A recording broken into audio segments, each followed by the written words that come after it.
ассалому алайкум шунавандагони гиромӣ.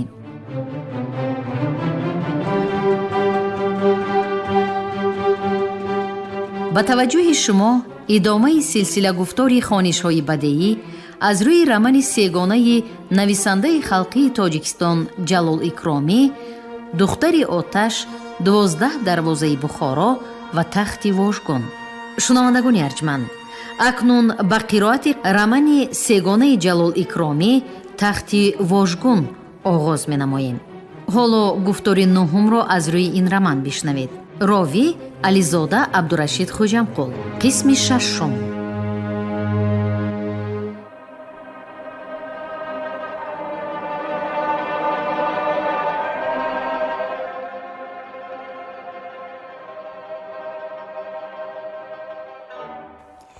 آیین شاه به فکر فرو رفت، ولی وی هم می خواهد که غمی دلش را به دلدارش بگوید، اما وقتی که دلدارش را بیند چی گفتنش را نمی داند. کاش که خود دلدارش این حالت او را داند، او را تنها نگذارد. راست است که همراه خان چندگاه به بیماری رشک بیهوده گرفتار شده، هم خودش غصه خورد، هم روزی نسیم جان را سیاه کرد. بعد که فهمید خیلی آسوده گشت، حتی بسیار وقت به آن کردار و حرکتش خودش میخندیدگی شد. همه این دیوانگی ها از محبت، از عشق بی پایانی من بود، می گفت وی به خودش. در میانه اغوای دشمن هم بود. من نادان قریب به آتش دشمن روغن ریخته بودم، لیکن خود را به دست گرفتن لازم.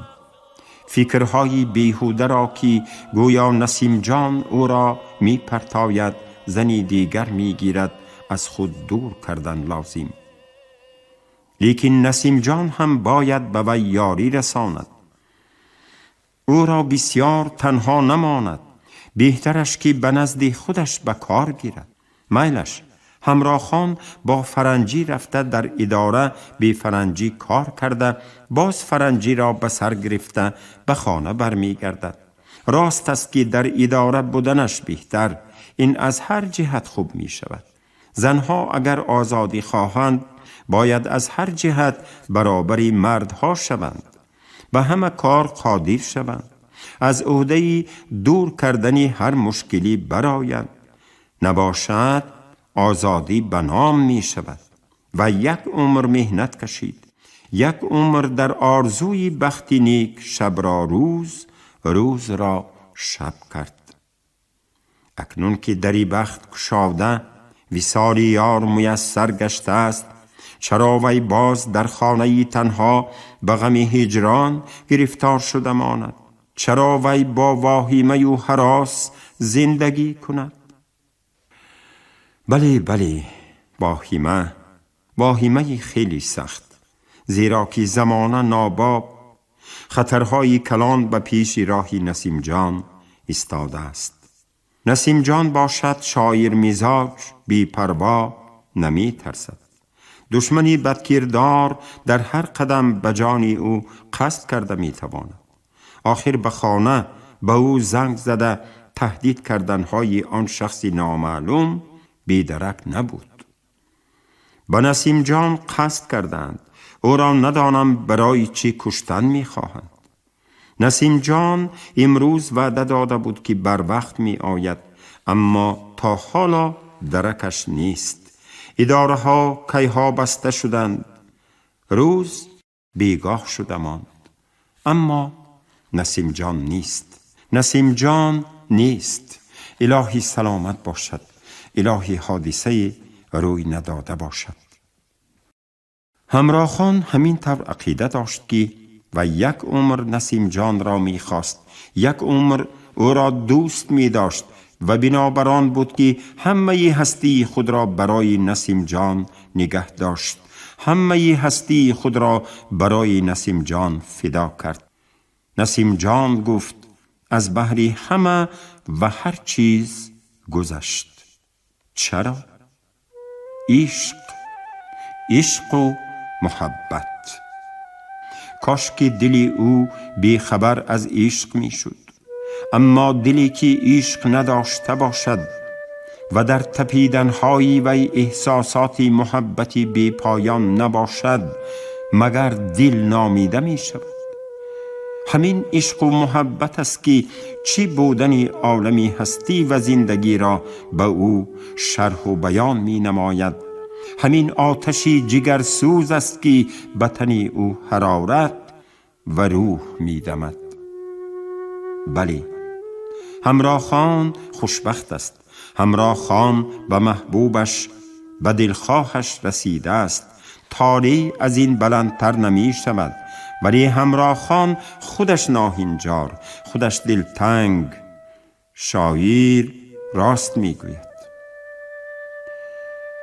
هستی حیرت مرا محروم کرد از ذوق وصل، یار در آغوش و من مشتاق پیغامم هنوز.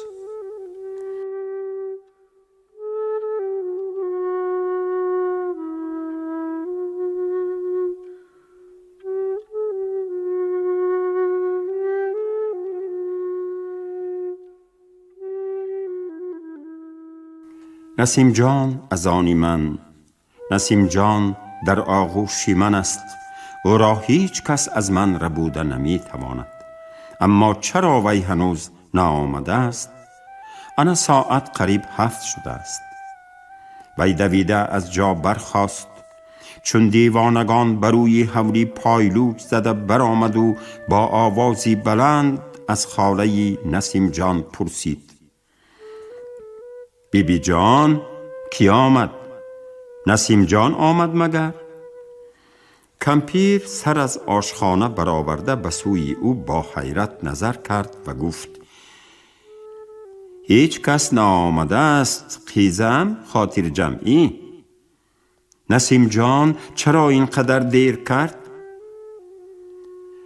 حالا دیر نشده است، آمده میماند. آسوده باشید. نسیمی بیگاهی روزی به سر و روی وی رسید. دماغش تازه شد. اندک آسوده گشت و باز به خانه در آمده کتاب را به دست گرفت. صحیفه ورق زد. یعنی باز وهم و هراس به وی هجوم کردند. دامن خیالی او را به هر طرف کشیدند. گاه او را به آتش زدند، گاه به آبی سرد پرتافتند. وی دویده به خانه دیگر به سر تلفن رفت. زنگ زده چیکه را پرسید. نسیم جان در کابینتش نبود. یک زنک جواب داد که نسیم جان نزدی کماندانتی چیکه فرآمده است، کاری مهم برآمده است. عجب، این زنک در کابینت نسیم جان چی کار می کرده باشد در این وقت، در این بیگاهی روزی؟ خونی رشک و حسد به سرش زد، ولی باز خودداری کرد. احتمال زنک خانه رو باشد. پس از کار همه کابینت ها را رفته می خواندند کو، اما نسیم جان به نزد کماندان چی کار می کند؟ وی هنوز به سؤالش جواب نیافته بود که از روی حولی آوازی مرد، بعد بلند گپ زدنی خاله شنیده شد. وای مورمی، شما کی؟ شما کی؟ خودش چی گپ؟ می گفت خاله. همراه خان تاخته روی حولی برآمده دید که یک مردک بیگانه میان قد کلوتریش، در تن جامه ستین سیاهی نیم داشت، در سر تیلپک، تیز راه گشته به سوی وی می آید. همراه خان بی اختیار بانوگ آستینش رویش را پوشیده به آن مرد فریاد زد: استید، به خانه بیگانه قدمی نامحرمتان را نگذارید. اما مردک به سخن او گوش نکرد. او را تیله داده به خانه در آمد و غایب شد. همراه خان و از پس او خانه هش هش کنان به خانه در آمدند. مردک در میان خانه راست ایستاده با چشمانی پرخون، رنگی از غضب تغییر یافته و با دست و پاهای لرزان به آنها نگاه می‌کرد. مردکت کنی، نسیم جانی فاسق کنی. خودی تو کیستی که اینطور بی آدابی میکنی؟ مردکی من به تو چی در کار؟ من اجلی شوهری تو میشوم، گفت آن مرد و به او نزدیک شده با تهدید و غضب علاوه نمود: گویی که وی در کجاست؟ نسیم جان با یک دسته عسکری چیکه به خانه آمده ایستاده است. صبر کرده ایست، خودی تو اجلت را میبینی.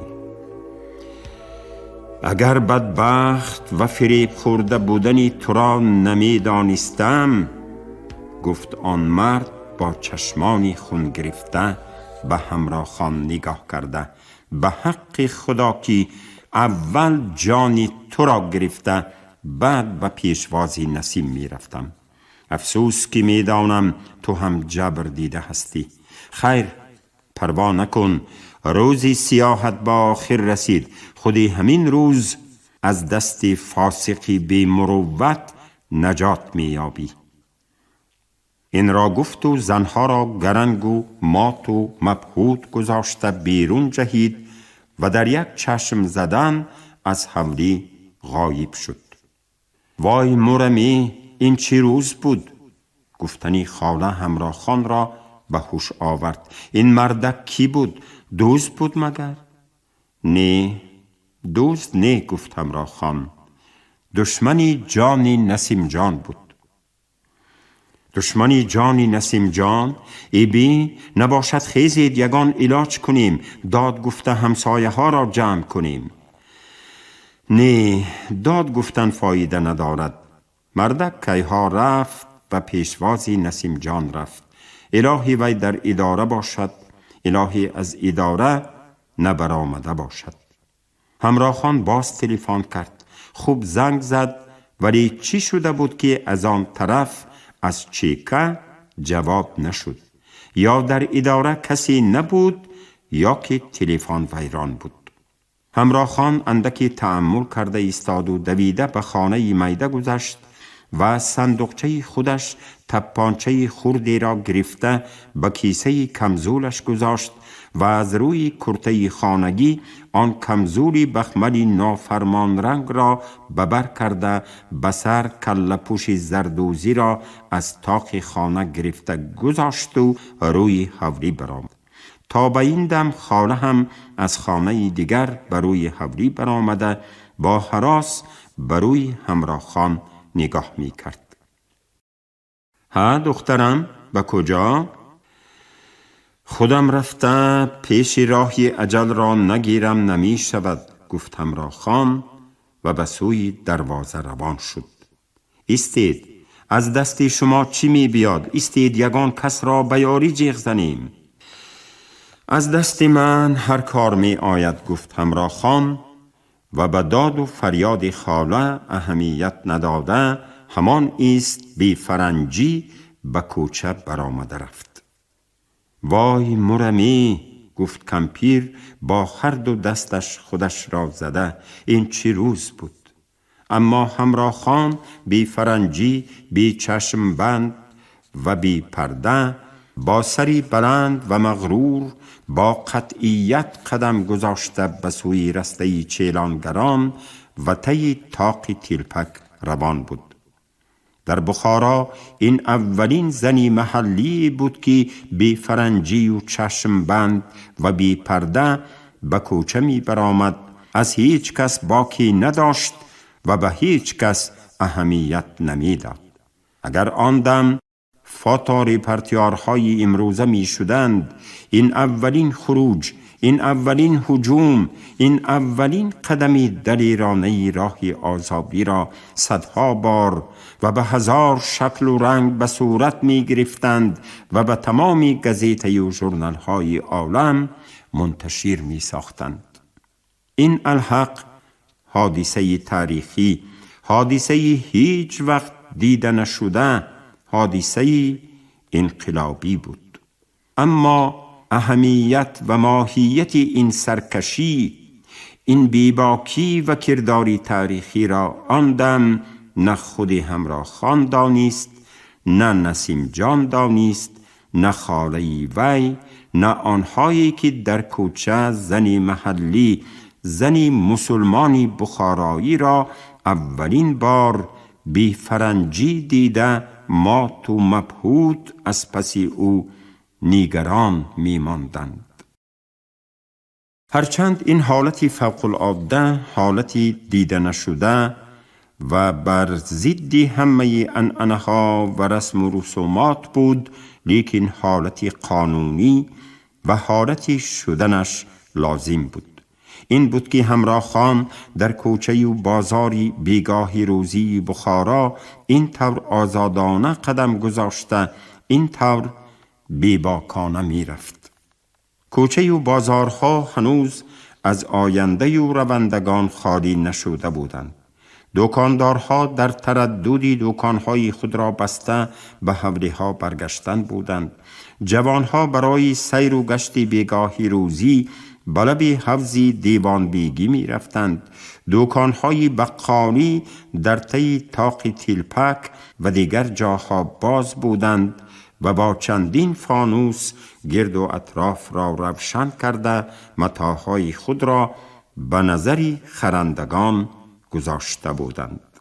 هم بقالها، هم عطارها، هم نخودپزها، هم پاسبانی سرایها و دکانها، همه بی فرنجی و بی چشمبند در لباس گلگون با شکوهی تمام از نزدشان گذشته رفتنی زنی بخارایی را دیده یا گریبانشان را می گرفتند یا حیران می ماندند و یا خود را قصداً به تغافل می زدند.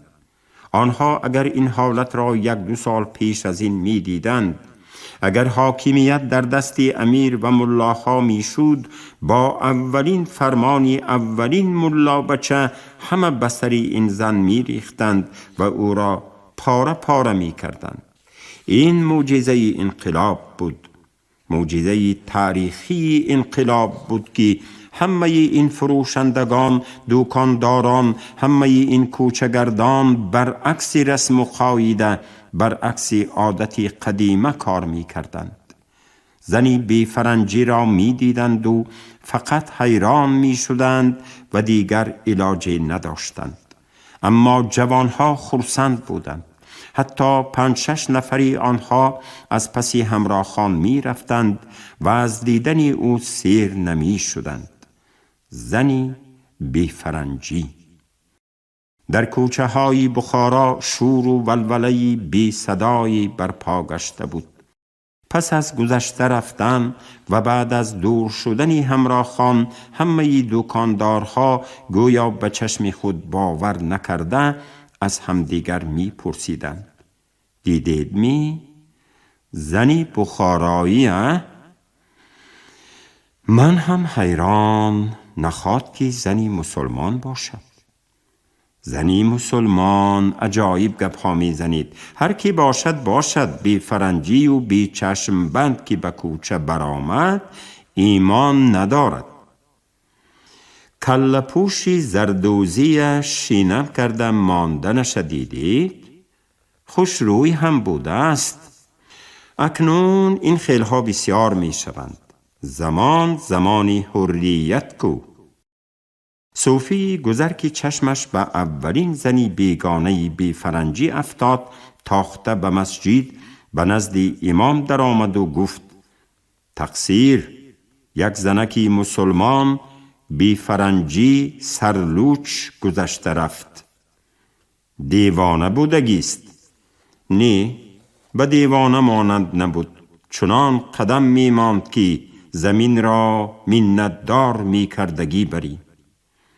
خوب تماشا کردید دیه؟ نغز نه ایشانی صوفی کس از ایمان جدا می شود. پاسبانی طی طاق تیلپک دویده برسته عطاری رفت. در آنجا به اولین میلیسیانری که رو برو آمد با سراسیمگی نقل کرده داد: ده باشی زنکی بی فرنجی گذشته رفت. خیر چی؟ گفت میلیسیانری جوان. رفتن گیرد، به تو چی؟ نی آخر زنی مسلمان سرلوچ بی فرنجی؟ هیچ باکی نی؟ اکنون زن و مرد برابر؟ نی آخر ایمانی کس می پرد. تو ایمان داشته باشی زود رفته پاسبانی خودت را کن که حادثه ای نشود. اگر حادثه ای شده ماند هم از ایمان جدا می شوی هم جوابگر در نزد سود. اما آیین شاه همراه خان از این شور و ولوله بی خبر بود. عقل و هوش وی به نسیم جان بند بود. الهی از اداره نبرآمده باشد، الهی به دشمن روبرو نشده باشد، الهی صحت سلامت باشد.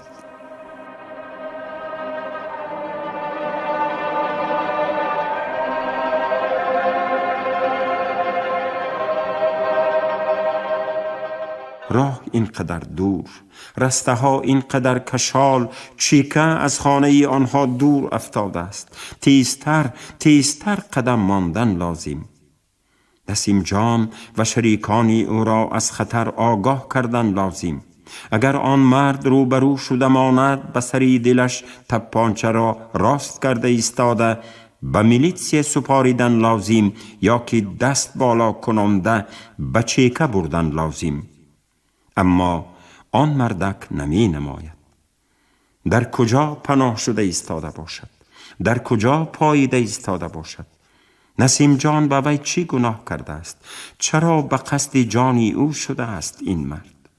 از افتش نموده می ایستاد که جوان نی، ریند و آلوفته نی، زنباز و اوباش نی، آدمی سین گرفته، لنگ و عادی. این طور آدم برای یک زن، برای رشک بیهوده به این راهی دشمنی قدم نمی گذارد. این وی آدمی نیست که از تلفن خبر می داد. نه، این کسی دیگر است. اما هر کی نباشد نیتش افلاس است. او را یافته حبس کناندن، نیست کناندن لازم. نباشد به همراه خان روز نیست. این طور آدمی بدقصد هرچی کار کرده به مقصدش می رسد. از مردن خودش هم نمی ترسد. تا وی زنده است خوف و هراس از نسیم جان دور نمی شود. این را به سردارانی چیکه فهمانیدن لازم. لیکن همه گپ در آن است که همراه خان پیش دستی کند، همراه خان در سری وقت رفته رسد و دشمن کاری کردن نتواند. پس به هیچ چیز و به هیچ کس اهمیت نداده زود راه گشتن لازم، زود قدم ماندن لازم. عشق پاک، ای تقدیری نیک مدد. به شور افتاده دیگر به خواجانی علم زده، تحقیر گشته و سرپست خون طلب، دلش پر از کین و بغض و غضب، در پسکوچه پسج دویم که بروی آن اداره چیکه واقع گشته بود کسی را پاییده راست می ایستاد. از تاری وی این پسکوچه تاریک بود و در آنجا ایستادن او را هیچ کس نمی دید. ثانیه و دقیقه ها برای او خیلی آهسته می گذشتند. تق توق تق توق. این زدنی ساعت نی، این تپیشی دلی وی است.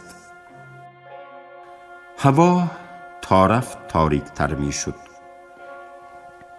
در تمام سیسو فقط 2 فانوس می سوخت. یکی در دمی دری چیکه، دیگری در دمی دری بانک. اینچنین از تریزه روشنی کمیندند خانه هم به کوچه شعله لمپه می افتاد. دلی به قاجان سخت می زد. گرسی دلش را خودش می شنید. مینه‌اش بی ایست کار می کرد. دخترش حلیمه، زنش زهربانو، ناظر نظام الدین و باز کیمکی ها بی ایست به او گویا گپ می زدند، طعنه می کردند، سرزنش می کردند، به قصاص گیری ترغیب می کردند. دو چشمش به در کمیندند خانه بود. از آنجا باید دشمنی دین و دشمنی ناموسی وی، آدمی بیرحم و ظالم، آدمی فاسق و رسوا براید. بقاجان می تواند او را از همان جا پراند و گریخته رود، لیکن وی این را نمی خواهد. دلش همین که دشمنش در دمی آخری حیاتش فهمد که از دست قصاصی وی، از دست نقار گیرندهی بقاجان هلاک می شود. داند که دنیا همیشه به کامی وی نمی شود. حلیمه شوربخت را قربانی حرص و هوس خود ساخته، ناموس و ننگ وی و پدر وی را زیری پا کردن مفت نمی رود. بیگذار بقاجان به دست افتد، بیگذار او را پرانند، لیکن وی باید قصاص خود را ستاند. کس یک بار از مادر زاییده می شود و یک بار می میرد. حلیمه جوان است، شاید باز خوشبخت شود. کی می داند؟ در زندگی به کسی ما می خورد که او را چون گوهرکی غلطان از بین چنگ و خاکی بدبختی بر می دارد و به کلاه خود نگین می سازد. کاش که مادری حلیمه نمی مرد، کاش که بقاجان زهربانو را نمی گرفت. زهره دختری جوان را درست تربیه کردن نتوانست، او را ترسام چک کرده مانده است. دختری بیچاره جرأتی درست سخن کردن ندارد. همین که حلیمه لب کشاد، زهره سخن را از لب و دهانی او کنده می گیرد. نمی ماند که بچه اندیشه خود را بیان کند. هر چی باشد هم مادری اوگی است، دلش نمی سوزد. اما حلیمه برای بقاجان به قدر است. وی برای خوشبختی و تاری نیکی حلیمه زندگی می کند. به همه و هر گونه سختی ها و بدبختی ها تاب آورد برای حلیمه. با لشکر و سرکرده های امیر جنگ کرده برای انقلاب درآمد برای حلیمه. آزادی و حریت را خواستگار شد برای حلیمه. پس از مرگ مادرش خدا به دل وی انا همین طور مهر و محبت حلیمه را جا کرده است. اکنون علاج ندارد که وی از مردی که به حق حلیمه ناانصافی کرده است قصاص نگیرد. ناظر افندی از همه گپ خبر دارد. جای کارش وظیفه‌اش همین را طلب می کند. نظارتی کارهای داخلی. البته گپچین و جاسوس‌های بسیاری دارد. در همه جا چشم و دست دارد. به وی خبر دادند. وی حتی شریکان و یاری دهندگان این مردک را می داند، لیکن علاجش نیست. برای حلیمه با چیکم مقابلت کردن نمی خواهد. شاید دلیلی شیء ندارد. از سستی و ترسانچکی حلیمه ملاحظه می کند.